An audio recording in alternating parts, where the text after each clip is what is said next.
ఇక రెండోదిగా మనం చూద్దాం త్వరగా. A for number 1 angel, B for body, దేహము లేదా మన శరీరము. మన శరీరం కోసము బైబిల్ ఏం చెప్తుంది చూద్దామా? లేఖనం త్వరగా చూద్దాం. 1 కొరింథీయులకు రాసిన పత్రిక 3వ అధ్యాయం 16-17. మీరు దేవుని ఆలయమై ఉన్నారని,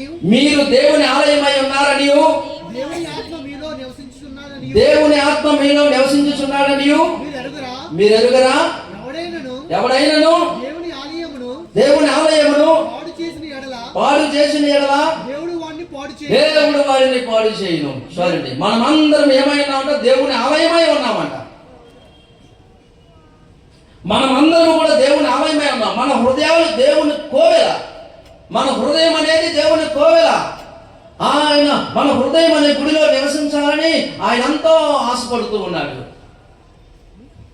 ఇక్కడ ఎన్ని ఆలయాలు ఉన్నాయో, ఒక్కొక్కరు ఒక్కొక్క ఆలయం.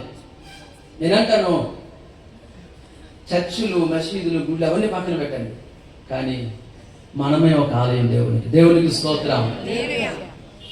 ఒక్కొక్కరు ఒక్కొక్క ఆలయమై ఉన్నాం. అయితే నేడు కొన్ని ఆలయాలు, సమాజంలో ఉన్న ప్రతి మనిషికి ఒక ఆలయమే. దేవుడు వాళ్ళలో నివసించడానికి దేవుడు వారిని పిలుచుకున్నాడు, వారిని సృష్టించాడు. అయితే ఈ రోజు ప్రతి ఒక్కరు ఒక్కొక్కరు ఒక ఆలయం. అయితే ఆలయాలు ఎక్కడికి వెళ్తున్నాయి? ఇప్పుడు ఆలయాలు ఎక్కడికి వెళ్తున్నాయి? బారులోకి వెళ్తున్నాయి. ఆలయం అపవిత్రమైపోతుంది. ఆలయం ఎక్కడికి వెళ్తుంది? బారుకి. ఆలయం ఎక్కడికి వెళ్తుంది? వ్యభిచార కొంపలకి. ఆలయం ఎక్కడికి వెళ్తుంది? రకరకాల తిరుగుళ్ళకి. ఆలయంలో ఏమి నివాసం చేస్తున్నాయి? ఖైదీలు, పాల్పరుగులు, గుట్కాలు, 5000. ఆలయంలో ఏమి నివాసం చేస్తుంటే మందు. ఆలయంలో ఏమి నివాసం చేస్తుంటే పొగ. నీ దేహము దేవుని ఆలయం అని గుర్తిస్తే నువ్వు ధన్యుడు అవుతావు. దేవుడు నీకు ఇచ్చిన ఆలయంలో దేవుణ్ణి ప్రదర్శించుకోవాలి, కానీ నువ్వు ఏవేవో ప్రతిష్ఠ చేస్తున్నావు. సహోదరా, అది నీకు క్షేమం ఎంత మాత్రమే కాదు. తెలుసు తెలుసు తెలుసు కానీ నువ్వు దానిలో విడిపించలేకపోతున్నావు కదా. సహోదరుడా, నీకు తెలుసు అది అది అది మంచి వ్యసనం కాదని, అయినను ఆ వ్యసనం నుంచి నువ్వు బయటకు రాలేకపోతున్నావు కదా. ఇదిగో దేవుని యొక్క సహాయం నీకు అందుతున్నప్పుడు దేవుని సహాయం తీసుకొని బయటకు వచ్చాయి. నీ దేహం అనేటువంటి ఆలయంలో దేవుణ్ణి ప్రతిష్ఠించుకో. అప్పుడు నువ్వు ధన్యుడు అవుతావు. నీ జీవితంలో అద్భుతాలు చూస్తావు. నువ్వు నీ జీవితంలో ఆశ్చర్యమైన కార్యాలు చూడాలంటే, నీ జీవితంలో అద్భుతాలు చూడాలంటే ఆ హృదయం అనే ఆలయంలో దేవుణ్ణి ప్రతిష్ఠించుకో.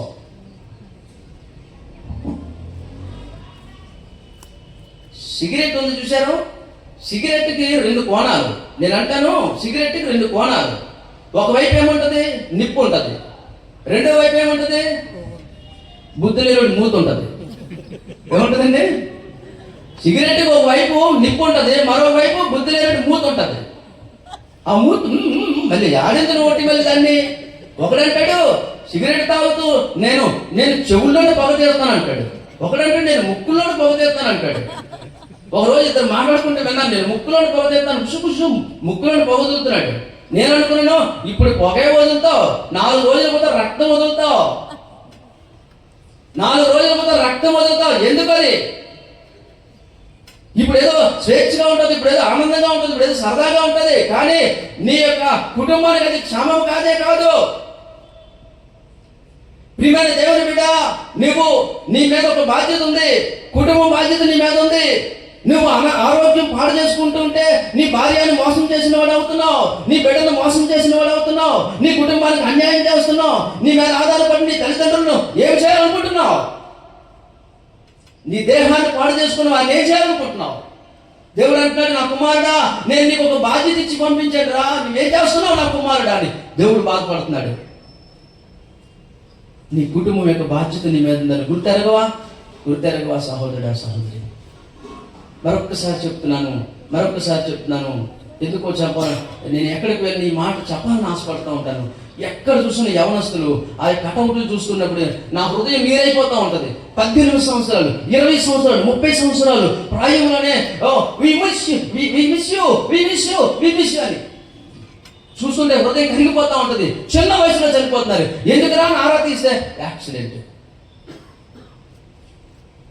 అనేక మంది తల్లిదండ్రుల మాట వినకుండా వారి జీవితంలో కడుపు నిండా సారాయి నింపుకొని లేదా గంజాయిని తాగేసి రాజ్యంలో బండి డ్రైవింగ్ చేసుకొని వెళ్ళిపోతూ దేనికో పొందటం, ఎవరికో పొందటం, ఎక్కడో పడిపోవడం అవసరమా? నీ దేహంలో దేవుని ఆలయం అని గుర్తెరుగు సహోదరుడు, ఆ సహోదరి. నీ దేహంలో దేవుని వాక్యము నింపుకో, నీ దేహంలో తల్లిదండ్రుల మాటలు నింపుకో, నీ దేహంలో దేవుని యొక్క ప్రేమను నింపుకో. నీవు ధన్యుడు, నీ జీవితానికి ఒక అర్థం ఉంటుంది. మరొకసారి చెప్తాను, ఇక్కడ ఈ సౌండ్ ద్వారా వింటున్న వారు ఎవరైనా కానీ, లేదా ఇక్కడ కూర్చున్న వారు ఎవరైనా కానీ, ఆటో నడిపించిన, బైక్ నడిపించిన, కారు నడిపించిన, ఇక ఏ వాహనం నడిపించినా, ఒకవేళ మీరు స్పీడ్ డ్రైవింగ్ చేస్తున్నారేమో, స్పీడ్ డ్రైవింగ్ చేస్తే కనుక ఒక దేవుని సేవకుడిగా ప్రేమపూర్వకమైన హెచ్చరిక చేస్తున్నాను, దయచేసి ఆ స్పీడ్ మానుకో. ఎందుకు ఆ స్పీడ్? ఎందుకు పనికొచ్చిన స్పీడ్ కాదు అది. చూడండి, సరదాగా మీకు మాట చెప్తా. మనం 40 కిలోమీటర్ల స్పీడ్లో వెళ్తున్నప్పుడు ఎల్లప్పుడూ దేవుడు మనకు తోడుగా ఉండును. మనం 60 కిలోమీటర్ల స్పీడ్లో వెళ్తున్నప్పుడు నేను వెళ్ళే మార్గం నా యేసుకే తెలియను. మనం 70 కిలోమీటర్ల స్పీడ్లో వెళ్తున్నప్పుడు ఇదిగో దేవా నా జీవితం. మనం 80 కిలోమీటర్ల స్పీడ్లో వెళ్తున్నప్పుడు ఉన్న పాటున వచ్చుచున్నాను ప్రభువా నీ పాద సన్నిధికి. మనము 90 కిలోమీటర్ల స్పీడ్లో వెళ్తున్నప్పుడు పరదేశులమో ప్రియులారా మన పురమీది కాదికుడు. మనము 100 కిలోమీటర్ల స్పీడ్లో వెళ్తున్నప్పుడు ఇంకేముంది, జ్ఞాపకార్థకుడు. నువ్వు ఎంత స్పీడ్లో వెళ్తున్నావో అంత ప్రమాదానికి దగ్గరైపోతున్నావు. అవసరమా నీకు ఆ స్పీడు? ఈ మధ్య పేపర్లో విన్నాం, ఇదిగో డాడీ నువ్వు కానీ నాకు ఇంపీడ్ కొని ఇవ్వకపోతే నేను చస్తా అని తండ్రిని బెదిరించాడట. అమ్మో వీడేదో చేసుకుంటాడని తండ్రి అప్పు చేసి 3 లక్షలు ఎంత ఇచ్చి బైక్ కొంటే వాడు డుర్రు నేను స్నేక్ డ్రైవింగ్ చేసి పడి చచ్చిపోయాడు 3 రోజులకే.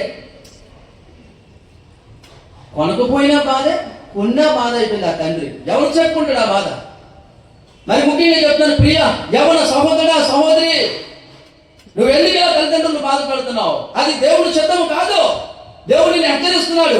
నీ మాటల్లో కానీ, నీ చూపుల్లో కానీ, నీ ప్రవర్తనలో కానీ, నీ యొక్క నడవల్లో కానీ నువ్వు తల్లిదండ్రులను దుఃఖపరుస్తున్నావా? నీకు అది క్షేమం కాదు, నీ జీవితం సుఖవంతంగా వెళ్ళదు. ఇదిగో దేవుడు నీకు ఒక పిలిపిస్తున్నాడు, నీ హృదయం అనే కోవెలలో నేను ఉండాలని అనుకుంటున్నాను, నన్ను ఆహ్వానిస్తావా? నేను నీ జీవితాన్ని దీవిస్తాను అంటున్నాడు దేవుడు. ఇస్తావా నీ హృదయము? అద్భుతాలు చూస్తావు. B for body. నీ బాడీ నీది కాదు, అది దేవుడిది. దేవుడు నీకు ఇచ్చింది. అది నీదని నువ్వు అనుకుంటున్నావేమో, పొరపాటు. అది దేవుడిదే. చూడండి, 1 కొరింథీయులకు రాసిన పత్రిక 6వ అధ్యాయం 19వ వచనం చూద్దాం. 1 కొరింథీయులు 6:19. నీ దేహము దేవుని వల్ల మీకు అనుగ్రహింపబడినది. దేవుని వల్ల మీకు అనుగ్రహింపబడినది. మీలోనున్న పరిశుద్ధాత్మకు ఆలయమై ఉన్నదని మీరు ఎరుగురా? చూసారండి, మీ దేహము మీది కాదు, దేవుడు నీ కొరకై నిర్మించినటువంటి ఆయన కోవెలది, ఆయన గుడి అది. ఆయన గుడిని పాడు చేయడానికి నీకు ఎంత ధైర్యం? ఆయన గుడిని పాడు చేయడానికి నీకు ఎంత తెగింపు? ఎన్ని వ్యభిచార పంపలో దూరుతున్నావా? పరిశుద్ధమైన నీ జీవితాన్ని పరిశుద్ధంగా దేవుడికి సమర్పించుకోవడం మానేసి ఎంత తెగింపు, ఎంత ధైర్యము చెప్పేవా లేదనుకుంటున్నారు అనేక మంది. దేవుడు చూస్తున్నాడు సమస్తం. ఈ రాత్రికాల సమయంలో నిన్ను దేవుడు పిలుస్తున్నాడు, ప్రియా నా కుమారుడా కుమారి, ఇప్పటికైనా మించింది ఏమి లేదు, నువ్వు నా దగ్గరికి వచ్చేసాయి, నేను నిన్ను దీవిస్తాను అంటున్నాడు. దేవుడికి స్తోత్రం. మరొక మాట చెప్పి నేను ముందుకు వెళ్తాను. సాధారణంగా యవనస్తులు 5 C'ల వలన నష్టపోతున్నారు. 5 C'లు. Number 1, C for cinema. సందేహమే లేదు. C for cell phone. సందేహమే లేదు. C for computer. C for chatting. C for cricket. Cricket మంచిది కాదు అంటావా అని అనొద్దు. మీరు சொன்னா క్రికెట్ మంచిదని నేను అనలేదు. సారీ, మంచిది కాదని నేను అనలేదు. క్రికెట్ మంచి ఆటే, కానీ ఆ క్రికెట్ కొరకు సమయాన్ని వృధా చేయడం, క్రికెట్ కొరకు బెట్టింగ్లు పెట్టుకోవడం ప్రమాదకరం. ఈ 5 సీలు వలన నశించిపోతున్నారు సేవకులు, యవనస్తులు, ప్రజలు. కాబట్టి రెండోది ఏంటంటే బీ ఫర్ బాడీ. నీ బాడీ నీది కాదు, నీ దేహం నీది కానే కాదు, దేవునిది. దేవునికి ఇచ్చావో మర్యాదగా దేవుడు నిన్ను దీవిస్తాడు, లేకపోతే చెడిపోతావు. మర్యాదగా దేవుడికి ఇచ్చాయి. దేవునికి స్తోత్రం.